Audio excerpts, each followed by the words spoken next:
Take the bulb housing out of the vehicle. First thing we need to do is locate this little panel that's underneath it, and we're going to just pop that off, okay? Just like that. Now if you kind of look, there's a little groove right here, and you need a Phillips head screwdriver, and you kind of put it up into that groove right there.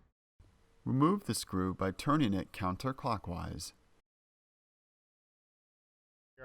If you're having trouble getting it out after loosening the screw, chances are you just haven't loosened it enough. Go back in and give it a second try. Get a panel puller in on this side, and then you should be able to kind of pop this out here.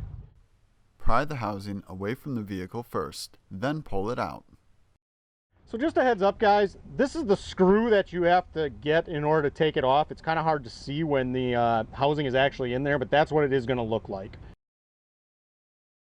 There's two connectors here. What you have to do is kind of push up on the silver tabs on both sides, and then push the tab and pull to remove. Now you can replace your housing with a new one. Reconnect the bulb assembly. Push the connector straight in.